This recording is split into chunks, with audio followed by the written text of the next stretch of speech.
Welcome everybody, this is Maciej Gawroński. I am a Gdpr lawyer, which is data protection lawyer in Europe. I respond here to questions relating general data protection regulation, EU regulation concerning data protection. We've been asked a question whether operating a Cctv system amounts to processing of personal data and whether an operator of a system is obliged to give a copy of a recording of a data to a person who has been recorded. I'll start with a simple answer. CCTV, video monitoring surveillance, is indeed data processing. So these personal data which are being processed at the outset is images of people, faces and the way they behave.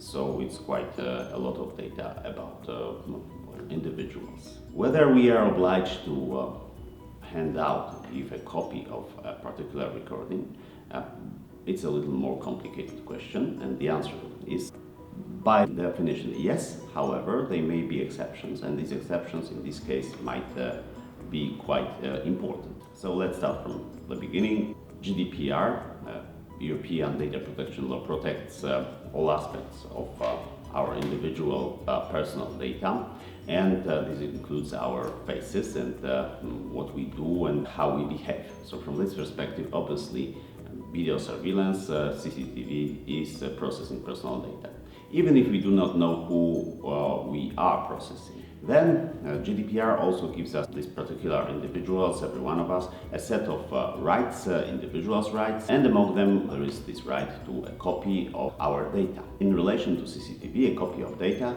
would be a copy of a recording in which we have been recorded, we have been caught on TV or on camera. So from this perspective, indeed, an operator, a controller of set of data of a CCTV is obliged to hand out a copy of a recording, by definition, of a person who has been recorded. However, that we as an operator of CCTV not necessarily know where this particular person has been recorded, who that person is. So in order to respond to the request, first of all, that person needs to not only say who they are, but foremost, they need to relatively precisely tell us when and where they have been recorded. Otherwise, we might not be able to identify the person on a recording. So from this perspective, somebody coming in and saying, all right, I've been last month, I don't remember when, near the restaurant and I think you have recorded me. Not enough. They would have to come and say, I've been here on Friday, it was around 5 p.m. and then we check our recordings. The next thing is, however, that we, in this case, an individual, we have the right to a copy of our data. However, that right to a copy of our data should not adversely affect the rights of others. What does it mean in this situation in relation to CCTV? It means that I have the right to my face, and even faces of people who are related to my situation.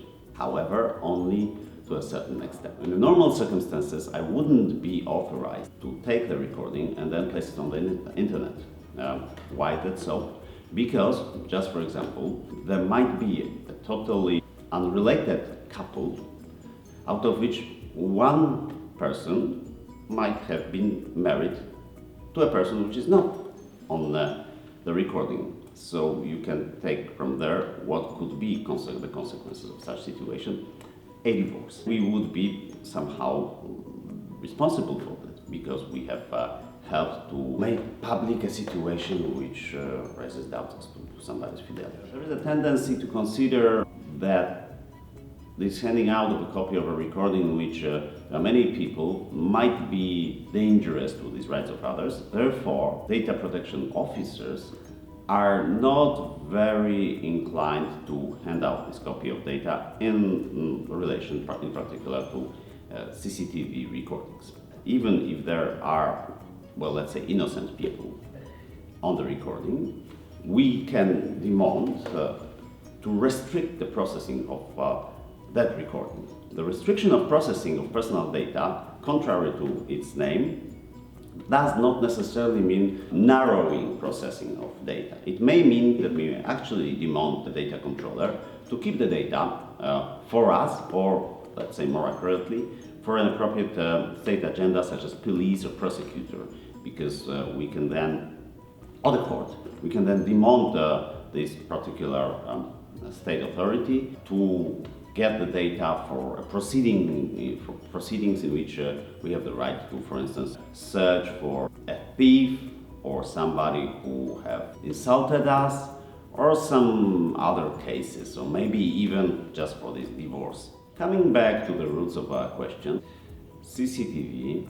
video surveillance, is and amounts to processing of personal data in the meaning of the GDPR. Should we hand out a recording of a particular person? The answer is the person can demount a copy. If that person is the only one on the recording, or we have technical means and abilities to somehow blur other people who are unrelevant, then we should hand out that recording. If, however, we don't have these technical capabilities of blurring out other people or unrelevant people, instead of handing out, we may oblige to keep the recording for future use by appropriate agencies and state bodies. Should that person who wants that copy for a particular purpose basically demands these bodies, the court, the police, to access the recording, possession of which we are.